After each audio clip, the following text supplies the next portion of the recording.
Quando criança, nós somos ensinados numa oração. Independente de sermos cristãos, evangélicos ou não, até mesmo católicos, como a tradição brasileira é, um país católico cristão, todas as crianças, quando pequenas, hoje nem tanto, se perdeu um pouco esta tradição e este cuidado, mas quando criança nós éramos ensinados uma oração. Geralmente essa oração era às 18 horas, ou antes de dormir, se fazia a oração, a chamada oração do Pai Nosso. E se você abrir a sua Bíblia no capítulo 6 do Evangelho de Mateus, Jesus está fazendo esta oração chamada a oração dominical. E eu queria ler esta oração, porque nós somos ensinados em parte desta oração. Quando nós fomos ensinados a oração até o amém. E quando diz amém, pressupõe que terminou-se a oração. Mas quando você vai ao texto bíblico, você vê que termina o amém e Jesus faz um acréscimo com 2 versículos após a oração. Acompanhe comigo, por gentileza, capítulo 6, Evangelho de Mateus, verso 9. Portanto, vós orareis assim, disse Jesus: Pai nosso que estás nos céus, santificado seja o teu nome. Venha o teu reino e faça a tua vontade, assim na terra como no céu. O nosso de cada dia nos dá hoje, e perdoa-nos as nossas dívidas, assim como nós perdoamos aos nossos devedores. Não nos deixes cair em tentação, mas livra-nos do mal. Pois teu é o reino, o poder e a glória para sempre. Amém. Até aqui nós recitávamos, até aqui nós fazíamos esta oração. Por muitos anos eu fiz, creio que você também o fez. Mas o verso 14 e o verso 15 do Evangelho de Mateus, Jesus dá sequência. Após esta oração denominada dominical, Jesus diz: porque se perdoardes aos homens as suas ofensas, também vosso Pai Celeste vos perdoará. Se, porém, não perdoardes aos homens as suas ofensas, tampouco vosso Pai vos perdoará as vossas ofensas. Não apenas uma oração, exaltando o nome do Pai, agradecendo pelo pão e pedindo guarda e proteção, mas nos alertando acerca de qual é o processo. Para recebermos o perdão de Deus, precisamos perdoar aqueles que nos ofenderam. Temos muita facilidade, quando erramos, de pedir perdão a Deus. Nem tanto facilidade quando erramos de reconhecer o nosso erro e pedir perdão a quem nós ofendemos. Mas a Bíblia coloca aqui o ofendido liberar o perdão. O ofendido dar o perdão àquele que lhe ofendeu, para que ele seja perdoado. O foco não está em quem ofende, mas em quem foi ofendido. E quem foi ofendido tem que liberar perdão a quem lhe ofendeu, para que os seus pecados sejam perdoados. Se não perdoares os homens as suas ofensas, tampouco o Pai Celeste vos perdoará as suas ofensas.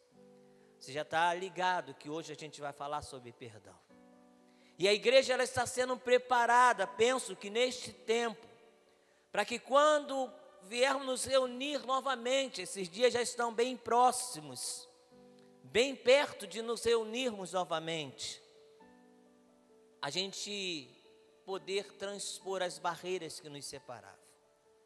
A gente ter condição de ir àquele que nos ofendeu, ou que ofendeu ir ao que foi ofendido. e haver realmente esse laço de irmandade, de amor fraterno, de unidade no espírito. É certo que nós não gostamos de assumir isso de forma pública, mas por muito tempo e por muitos anos e em muitos lugares, a igreja se reunia no mesmo lugar, mas não estava ligada em entranhas, em relacionamentos interpessoais profundos. A igreja se reunia para adorar o mesmo Deus, mas resistia o abraço ou a comunhão fraterna com o outro que estava adorando junto com ele. Às vezes é difícil a gente assumir isso, porque isso envolve a nós. Isso envolve a mim e a você. E se você for para o capítulo 18 do Evangelho de Mateus, ou antes, vai para o 7, logo aí do lado, desculpe. Capítulo 7 de Mateus, o verso 1, ele diz sobre o julgar, coisa que nós fazemos com muita facilidade. Há coisas que nós temos dificuldade de fazer e outras nós fazemos com muita facilidade. Temos dificuldade de pedir perdão, temos dificuldade de liberar perdão, mas juntando toda essa dificuldade que nós temos de pedir e liberar perdão, nós temos muita facilidade de julgar. E no capítulo 7 de Mateus, nos é orientado: não julgueis para que não sejais julgados. Pois com o critério que julgardes, sereis julgados. Com a medida com que tiverdes medido, vos medirão também. E ele fala: por que vês tu o argueiro no olho do teu irmão? Por que não reparas a trave que está no teu olho? Ou como dirá o teu irmão: deixa-me tirar o argueiro do teu olho, quando tem trave no teu? E o verso 5 ele começa dizendo: hipócrita. Tira primeiro a trave do teu olho, e então verás claramente para tirar o argueiro do olho do teu irmão. Argueiro, um cisco, trave, um pedaço de madeira. Ele faz uma comparação, uma ilustração bem radical. Ele fala que alguém que estava com uma trave no olho, estava querendo tirar o cisco do olho do outro. E ele fala: antes de você tentar tirar o cisco do olho do teu irmão, tira a trave do teu. Nos fazendo pensar, refletir que o outro peca, o outro erra, o outro tropeça, o outro cai, mas nós também caímos, tropeçamos e erramos. E muitas das vezes nós nos julgamos tão santos e tão perfeitos, que nós nos colocamos numa posição de juízes, quando na realidade, na verdade, estaríamos sentados no banco dos réus.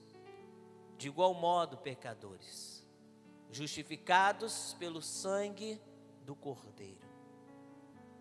Capítulo 18, Evangelho de Mateus, você pode ir agora. Verso 21, Pedro pergunta: quantas vezes era para perdoar o irmão? Porque parece que a gente tem uma paciência muito limitada com relação ao erro do outro. Parece que a gente, com respeito a nós queremos que as pessoas tenham paciência no processo que nós estamos passando. Mas nós não respeitamos o processo que o outro está passando. E Pedro faz uma pergunta a Jesus, colocando um pouco mais do que era de costume, porque na tradição era 3 vezes o perdão concedido.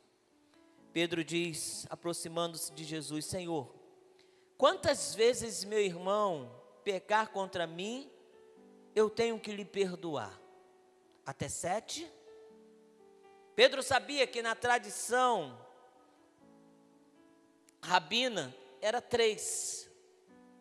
Pedro fala 7, para querer impressionar Jesus. Jesus responde: não te digo que apenas 7, mas 70 vezes 7. Se você passar rapidamente no capítulo 17 do Evangelho de Lucas, o verso 3 e o verso 4, ele fala sobre este mesmo assunto, sobre este mesmo tema que em Mateus 18 está inscrito. Mas ele aborda com algumas palavras que são interessantes serem vistas e meditadas nessa manhã. O verso 3 ele diz: acautelai-vos. Ponto. Acautelai-vos, ele está dizendo, se previna, se prepare antes que teu irmão pecar contra ti. Não sai falando dele.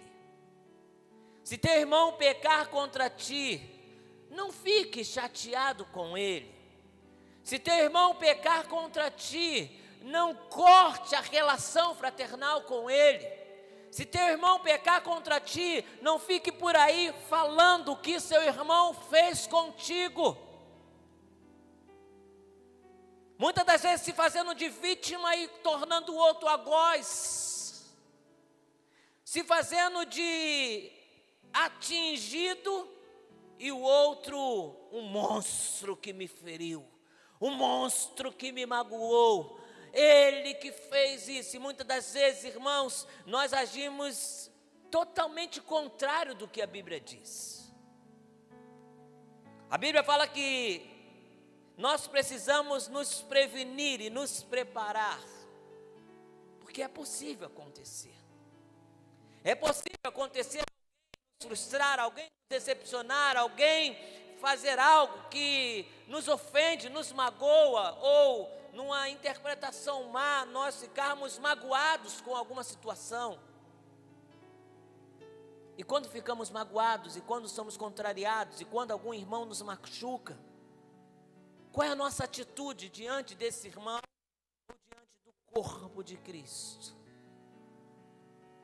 Muitas das vezes nós começamos a dizer para pessoas o que o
orienta um processo de reconciliação, onde o ofendido, ele vai até o ofensor,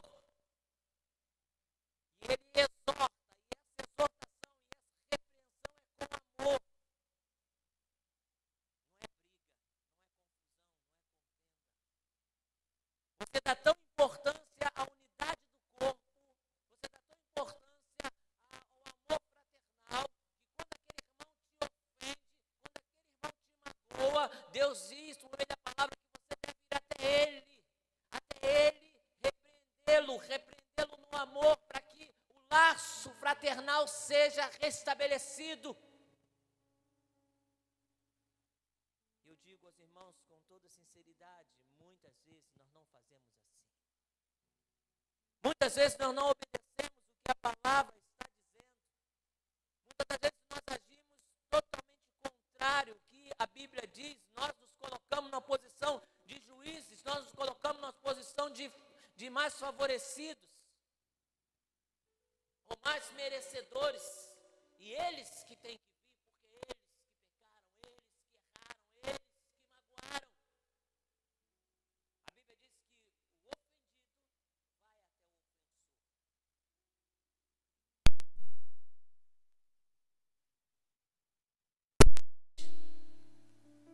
arrependido, você perdoa. Não é para pedir para Deus castigar, não é para isolar, não é para falar mal, não é para tornar-se isso um assunto de fofoca. É para você poder restaurar, ser instrumento de Deus de restauração da comunhão do corpo, da unidade da igreja. Nós não podemos continuar vivendo da mesma forma ou orando parte da oração, não nos dando conta que quando nós não perdoamos, nós criamos sérios problemas para nós mesmos, porque os nossos pecados também não são perdoados. E não é o ofendido ou o ofensor que tem que ir ao ofendido. A Bíblia diz que o ofendido vai ao ofensor. O ofendido vai ao ofensor e repreende. Eu quero que os irmãos entendam essa palavra repreensão. Não como briga, não como contenda, não como discórdia. Mas você vai falar com essa pessoa que te ofendeu com um amor tão grande, que vai constranger o coração desta pessoa a pedir perdão, a se arrepender. E arrependida, esta pessoa, você tem de Deus ordenança para perdoá-la. A base ou o obstáculo que a gente coloca ao perdão, muitas das vezes é o merecimento. Ele não merece o que ele fez, ele merece punição, ele merece isolamento, ele machucou aqui dentro. E se a gente levar isso como regra, se Jesus colocasse perdão mediante merecimento, onde estaríamos nós nesse momento? Quem seríamos nós nessa hora? Porque quando nós colocamos acerca de merecimento, certa vez, agora recentemente, estava vendo um vídeo e falando que quem merece perdão, muitas das vezes não nos faz mal. Quem nos faz mal é quem nós julgamos que não merece. E a grande questão, o grande desafio é perdoar quem o nosso coração tenta nos convencer que não merece perdão. O arrependimento é a base suficiente para que o perdão seja liberado. Jesus disse a Pedro que era para ele perdoar não apenas 7, mas 70 vezes 7. Os discípulos, os apóstolos, no verso 5 do capítulo 17 de Lucas, quando ouvem esta orientação de Jesus, olha o que eles dizem. Disseram os apóstolos ao Senhor: aumenta-nos a fé. Quando os apóstolos dizem isso no verso 5, eles estão reconhecendo a sua incapacidade humana de realizar este processo segundo o modelo bíblico.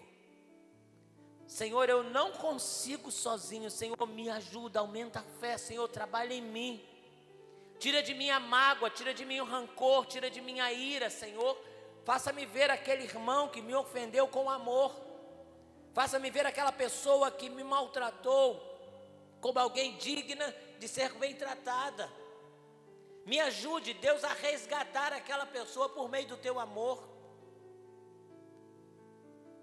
Na verdade, quando nós somos ofendidos, os sentimentos que tomam o nosso coração é totalmente contrários, é totalmente opostos àquilo que a Bíblia nos ordena. Nós ficamos irados, raivosos, nós não nos contemos naquilo, nós acabamos contaminando outras pessoas. Segundo a nossa história, conforme nós queremos contar o conto, nós levamos pessoas que não foram ofendidas a se sentirem ofendidas.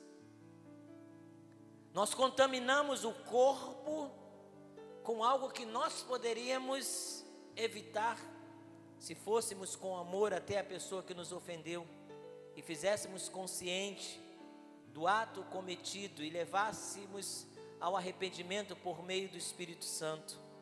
nós teríamos um resultado melhor no corpo, um corpo mais saudável. É certo que existe uma resistência nossa acerca do liberar perdão. Quando nós erramos, nós pedimos perdão e quase que exigimos que as pessoas nos perdoem. Mas quando as pessoas erram conosco, nem sempre nós temos a mesma disposição de perdoar como nós gostaríamos que nos perdoasse quando nós pecamos contra elas. 1 Coríntios capítulo 5, você pode ir para lá por gentileza, mais 2 textos nós encerramos.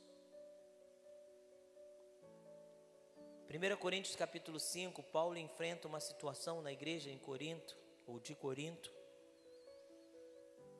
bastante vergonhosa.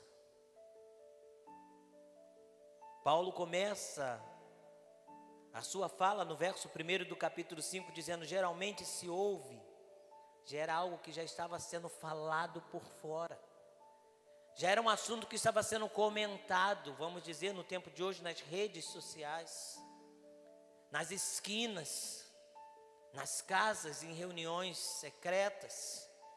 Geralmente se ouve que há entre vós imoralidade, e ele diz: imoralidade tal como nem mesmo entre os gentios, isto é, haver quem se atreva a possuir a mulher do seu próprio pai. Na igreja de Corinto estava acontecendo uma situação onde o enteado estava tendo relações sexuais com a madrasta. Paulo diz: está se falando disso, estão comentando sobre isso. E contudo, verso 2: vocês andam ensoberbecidos e não chegam nem a lamentar para que fosse tirado do vosso meio quem tamanho ultraje praticou. Paulo diz: vocês estão vivendo como se nada tivesse acontecendo. Igreja, desperta. Irmãos, irmãs, despertem. Que talvez coisas similares acontecem nas igrejas de hoje em dia. E nós muitas das vezes ensoberbecidos fazemos de conta que nada está acontecendo. Ocorrem rupturas entre relacionamentos interpessoais. Há corações magoados, há pessoas que não se falam, há pessoas que não se perdoam. Não só no seio da igreja, muitas das vezes no seio da família, dentro da casa, entre os parentes. Coisas que talvez ficaram tanto tempo para trás, mas a gente lá atrás colocou no coração um sentimento, ou deixou entrar no coração um sentimento de mágoa tão forte, que passou os anos, 5, 6, 7, 8 anos, e a gente não voltou a falar, a gente não reconciliou-se com o nosso irmão, a gente não liberou o perdão. Há pessoas que são cruéis ao ponto de dizer: olha, a pessoa reconhece o seu erro e vai até ela e pede perdão, ela diz: eu não tenho que perdoar, quem tem que perdoar você é Deus. Na realidade, em outras palavras, você está dizendo: eu não te perdoo.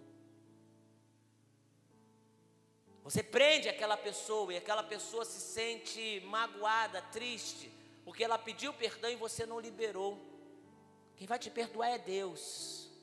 Ei, se liga, que pode ser que você esteja acumulando uma grande quantidade de pecados, ainda não perdoados por Deus, porque você ainda não perdoou esta pessoa. Meu relacionamento é com Deus e somente com Deus, aleluia, glória a Deus. A Bíblia diz que nós nos relacionamos com Deus, refletido no nosso relacionamento com o nosso irmão. Jesus falou que nós devemos ser um como Ele era com o Pai. A unidade é importante. E Paulo diz no verso 3: eu, na verdade, ainda que ausente em pessoa, mas presente em espírito, já sentenciei, como se estivesse presente, que o autor de tal infâmia seja, em nome do Senhor Jesus, reunido vós e o meu espírito com o poder de Jesus nosso Senhor, entregue a Satanás para a destruição da carne, a fim de que o espírito seja salvo no dia do Senhor. Ele fala sobre a necessidade da repreensão, da disciplina. E muitas pessoas não aceitam disciplina na igreja. Muitas pessoas não aceitam quando os seus pecados ou os seus delitos são revelados e são confrontados para uma mudança. Há muitas pessoas que quando confronta-se a sua vida com a Bíblia e a Bíblia leva uma palavra de transformação, ela prefere sair da igreja do que se adequar a esses moldes da palavra. Ou a igrejas que, para não perder esse indivíduo, coloca a palavra à parte, porque se confrontar com a palavra, ele vai deixar a igreja. Se confrontar com a palavra, ele vai sair. A Bíblia diz: confronte, que ele saia, para que ele reconheça-se fora de fato.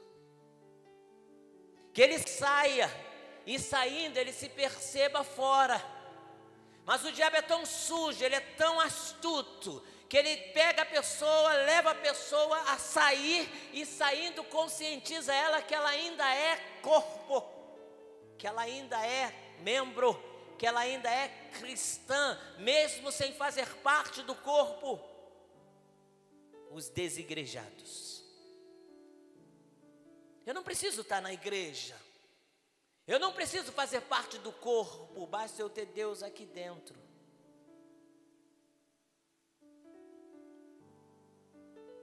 Paulo diz: discipline. Discipline para que o espírito no final seja salvo. Porque eu conhecendo a palavra e eu sendo disciplinado, eu sei que eu tenho que me corrigir. Mas nós, muitas das vezes, ensoberbecidos, nós fazemos de conta que nada está acontecendo em nossa vida e na vida do nosso irmão, ou no relacionamento nosso com alguém. Temos uma galeria e uma nave embaixo. Eu não duvido que isso esteja acontecendo aqui. Alguns sentam embaixo, outros sentam em cima, mas não dividem o mesmo banco. Por quê? Porque lá atrás, talvez 5, 8 anos lá atrás, alguma coisa aconteceu, e essa coisa que aconteceu gerou uma ruptura no relacionamento, e a gente achou que poderia continuar vivendo bem com Deus, mesmo sem estar bem com essa pessoa. Paulo diz ainda, no verso 6, não é boa a vossa jactância ou arrogância. Isso não é bom. Não sabeis que um pouco de fermento leveda a massa toda? Aí ele fala que essa atitude nossa, de muitas das vezes fazer de conta e achar que nós não devemos ir àquele que nos ofendeu, liberar perdão a quem nos magoou, nos torna tão arrogantes, nos coloca num patamar tão elevado, coisa que Deus não é agradável, aos olhos do Senhor não é agradável. Todos nós estamos diante do Senhor no mesmo nível. A Bíblia diz que todos pecaram e carecem da glória de Deus. As nossas justiças, aos olhos do Senhor, são como trapos de imundície. Nos orienta a não julgarmos, para que nós não sejamos julgados. Nos orienta, antes de tirar o cisco do olho do irmão, que nós arranquemos a trave do nosso. Nos orienta a ir a quem nos ofendeu e não esperar que ele venha, ou contaminar um montão de pessoas porque nós somos ofendidos. Mais uma vez eu uso a frase, tadinho de mim. O irmão foi tão ruim. O irmão foi tão mal. Queria que o irmão orasse pela minha vida porque o irmão fez algo que me entristeceu. Tu não está pedindo oração, tu está fazendo fofoca. Que a Bíblia diz que quando nós queremos orar, entra no teu quarto, fecha a porta, fala com o pai em secreto, e o pai que estiver em secreto, ele vai te responder. Nós fazemos fofoca pedindo oração. Nós contaminamos os outros. Trazemos os outros para o nosso lado para ser contra alguém. Irmão, ora por mim, porque aconteceu uma situação no ministério que as irmãs ou os irmãos fizeram isso comigo. Vai para o quarto orar. Vai até a pessoa que te ofendeu. Repreende ela, fala: eu não gostei, acho que você falou muito duro, eu não precisava ser desse jeito. Conversa de boa. Talvez você vai ser surpreendido com aquele que te ofendeu te pedindo perdão. É mais fácil contaminar os outros do que ir ao que te ofendeu. Porque a Bíblia não diz que ele tem que vir a você, a Bíblia diz que você tem que ir a ele.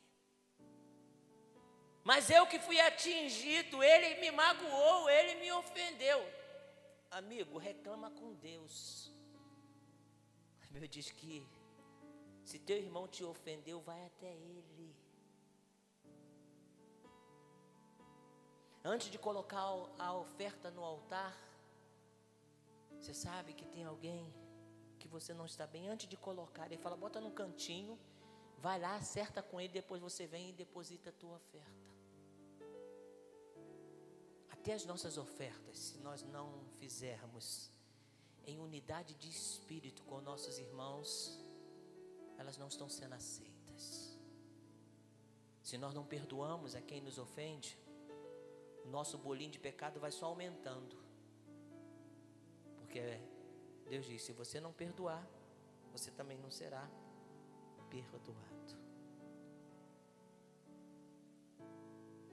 Verso 7 diz: lance fora o fermento velho, para que seja nova a massa, como sois de fato, sem fermento, pois também Cristo, nosso Cordeiro Pascual, foi imolado. Falando acerca do sacrifício de Cristo, que foi o maior sacrifício que nos libera perdão sobre todos os pecados, nos justifica diante de todos os nossos pecados. A história, ela não acaba aí. Você passa para 2 Coríntios. 2 Coríntios capítulo 2 é a continuidade da história de 1 Coríntios 5. Talvez você que já leu a Bíblia algumas vezes já tenha feito esse link. Talvez você ainda não fez, faça nessa manhã. 1 Coríntios capítulo 5 conta de um sujeito que era tão sem vergonha que ele estava tendo relações sexuais com a madrasta dele. E a igreja estava fazendo de conta que nada estava acontecendo. A igreja estava fazendo de conta que estava tudo bem. A igreja estava fazendo de conta de que as coisas estavam tudo jóia. Paulo entra e entra firme. Estou sabendo que está acontecendo isso, imoralidade tal que nem entre os gentios acontece. A minha decisão, a minha orientação é que discipline, para que ele possa tomar consciência e a alma dele possa ser salva. Há pessoas que estão dentro da igreja, pensando que estão salvas porque estão dentro da igreja. Há pessoas que estão dentro da igreja, pensando que estão salvas porque estão dentro da igreja, mas estar dentro da igreja, simplesmente dentro da igreja, meramente frequentando o templo quando as portas estão abertas, não garante a você salvação, não garante a você remissão de pecados. Os seus pecados são perdoados condicionado ao seu perdão liberado ao seu irmão. Ah não, Jesus morreu por mim, agora os meus pecados foram perdoados. Amém, glória a Deus, aleluia. Jesus te justifica diante de Deus, mas Ele condiciona o perdão dos teus pecados ao perdão que você libera para o que te ofende. Não desvincula a coisa não, que está tudo junto. Não separa as coisas não, que Deus não separou não. Jesus disse na oração dominical: se não perdoar, não será perdoado. Se teu irmão te ofendeu, não fique no patamar esperando ele vir, não. Não fique, vem. Tem que vir, se humilha. A Bíblia diz o inverso. Vai até ele, repreende ele em amor. Ele vai se arrepender se você for no Espírito Santo. Se você for na unidade de Espírito, o Espírito vai testificar no coração dele, ele vai pedir perdão. E você não vai poder falar quem te perdoa é Deus, não. Você fala assim: eu te perdoo em nome de Jesus. Porque nós somos irmãos. E irmãos têm que viver unidos. Tem que se perdoar mutuamente. Não julgue, para que não seja julgado. Tira a trave do teu olho, porque talvez no teu irmão existe apenas um cisco. Jesus diz: hipócrita, falso, mentiroso. Tira a primeira trave do teu olho, para depois você tirar o cisco do seu irmão. Capítulo 2, já estou encerrando. Tem só mais um texto. 2 Coríntios capítulo 2, a partir do verso 5, ele diz: ora, se alguém causou tristeza, esse alguém é o do capítulo 5 de 1 Coríntios, tá? É aquele enteado que estava fazendo coisinha com a madrasta. Aí Paulo diz agora aqui: se alguém causou tristeza, não fez apenas a mim, mas a todos nós. Para que eu não seja demasiadamente áspero, ele causou tristeza a todo mundo. Basta-lhe a punição pela maioria. Quando alguém está em pecado, quando alguém está no erro, quando alguém falha, irmãos, nem sempre a palavra dói. Dói às vezes simplesmente um olhar. A pessoa passa por você, você já matou a pessoa. Você não precisa falar: ah, pecador, ah, pecadora. Não, basta só você olhar com um olhar de julgamento e não de amor. Há pessoas que às vezes não voltam para a igreja, porque elas têm medo de, quando adentrarem a porta do templo, as pessoas meneiem a cabeça, as pessoas olhem para ela atravessado, ou até cutuque. Olha quem está na igreja hoje. Olha quem chegou. Sei o que está fazendo aqui. Deus está tratando a igreja, eu e você. Existem pessoas que têm desejo ardente de voltar à comunhão. Mas a igreja às vezes está como aquele filho da parábola do filho pródigo. Não o que foi, mas o que ficou. Que não tem um bom relacionamento com o pai, que não tem coragem de sair, e quando o irmão volta, ele ainda fica revoltadinho. Te dizer uma coisa: a casa não é tua não, a casa é de Deus. E se Deus chama o filho dele de volta para o lar, faça a festa, glorifique. Se tiver que liberar perdão, libere.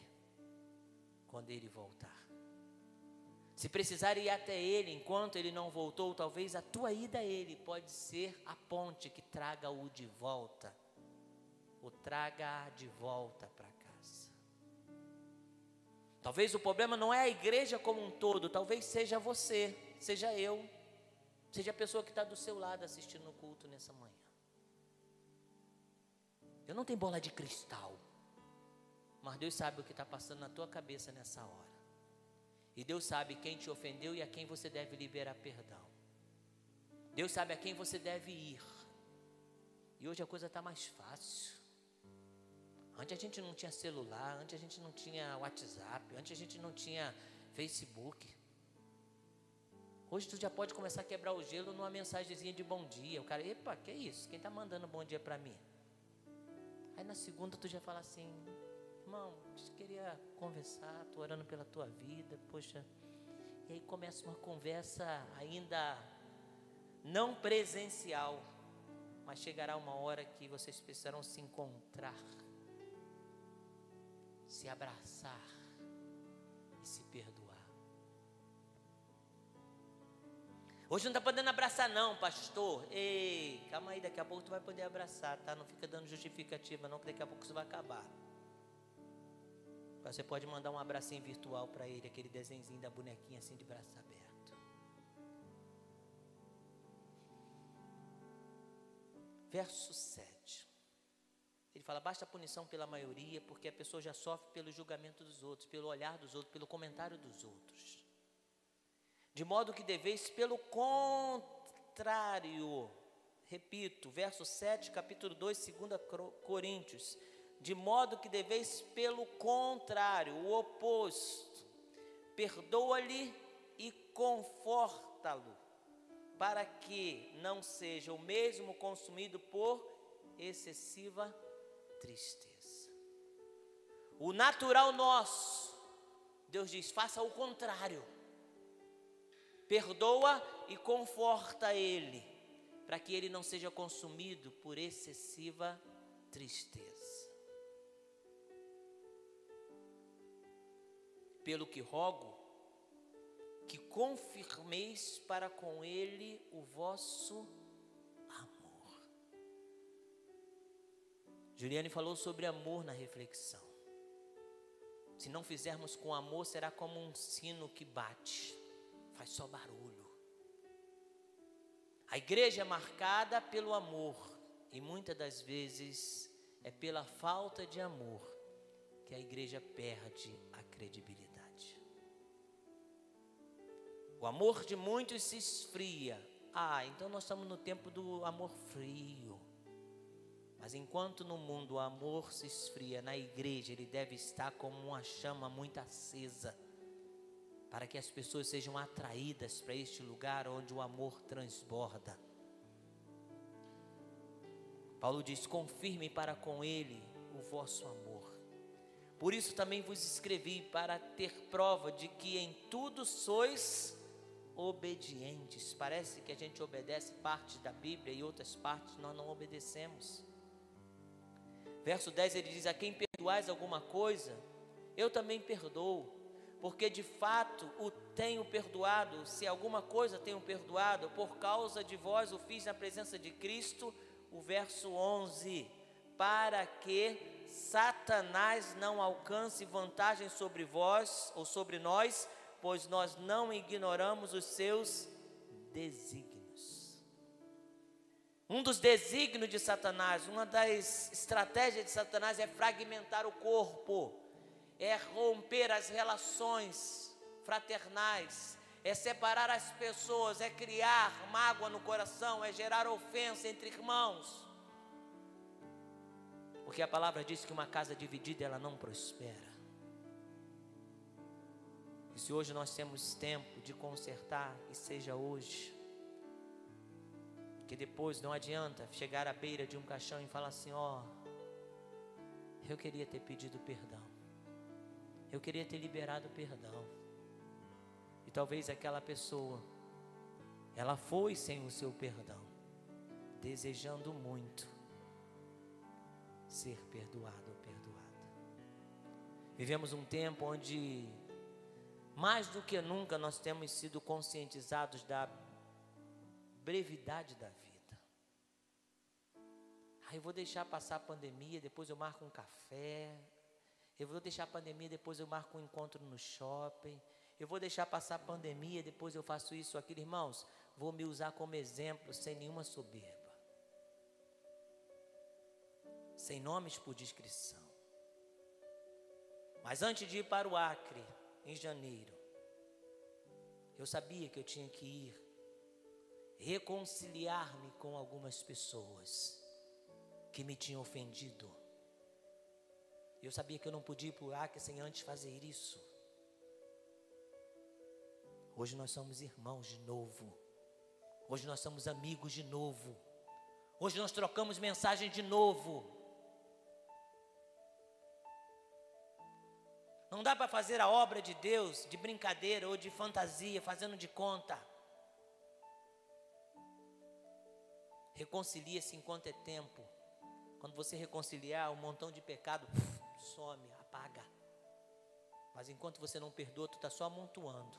Amontoando, amontoando, amontoando.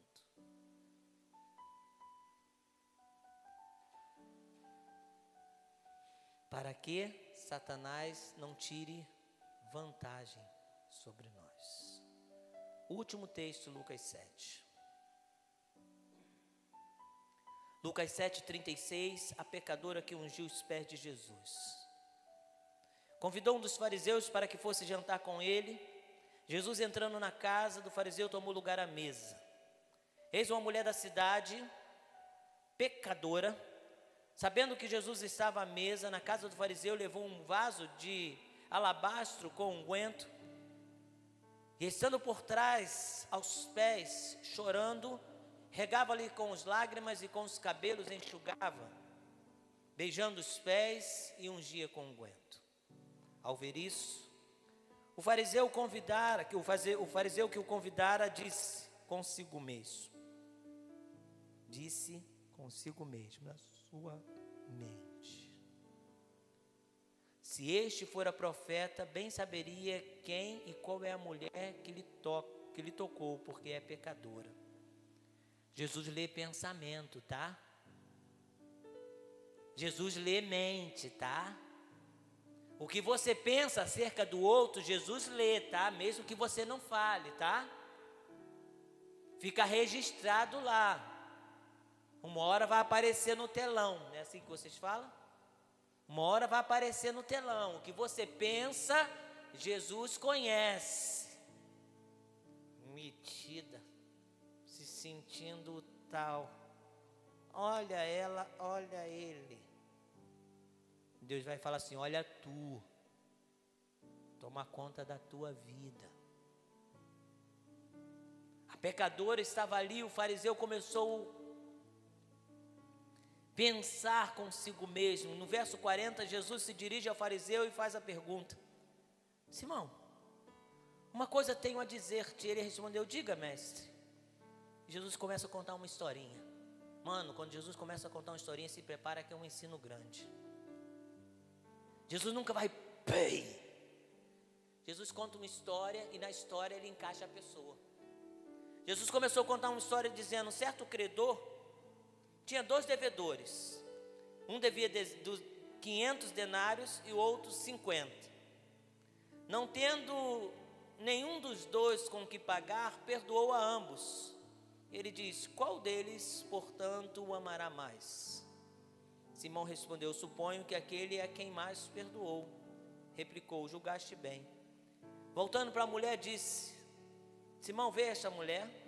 Entrei em tua casa, não me deste água para os pés.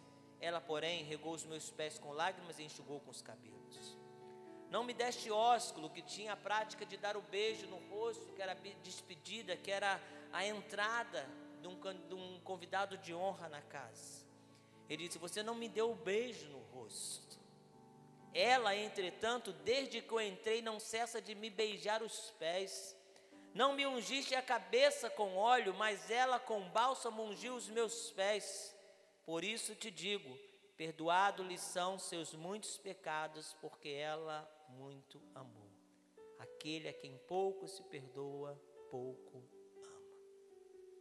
Existe uma tradição católica onde diz que o tamanho do amor é a proporção do perdão. O tamanho do amor, quanto mais eu amo, mais eu vou ser perdoado. Na realidade, a Bíblia sempre inverte as coisas. Eu amo muito porque eu fui muito perdoado. Não é eu amo para receber perdão, não. Porque eu fui muito perdoado, reconheço que eu fui muito perdoado, então o meu amor é grande. Às vezes a gente tem um amor por Deus tão raso, porque a gente não dá-se conta do quanto nós somos perdoados por Ele. Em uma outra história, Jesus contando, vou fechar, senão a gente vai até 1, 2 da tarde, já é meio-dia. Então, certa vez um senhor tinha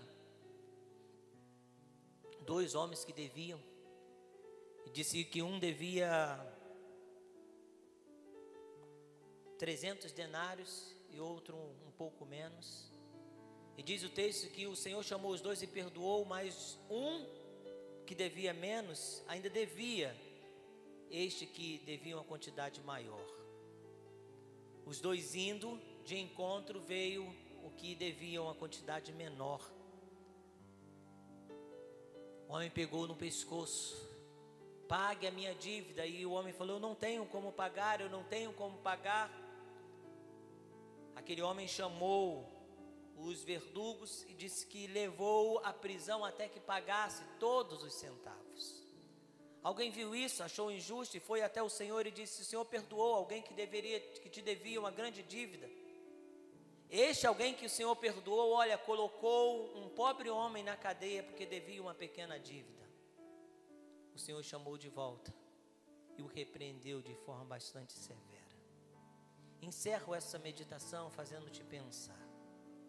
Deus nos perdoou uma grande dívida que nós tínhamos com Ele. E às vezes nós saímos perdoados por Deus, mas nós não perdoamos pessoas que nos ofenderam em escala bem menor do que as nossas ofensas cometidas contra Deus. Pare para pensar um pouco hoje. Para pensar um pouco essa semana sobre esta questão do perdão. O perdão que une, o perdão que liberta, o perdão que cura. Porque muitas pessoas estão adoecidas no corpo, adoecidas na alma, meramente por quê? Porque não liberam perdão. Nós vamos estar adorando ao Senhor com a canção. Estaremos encerrando.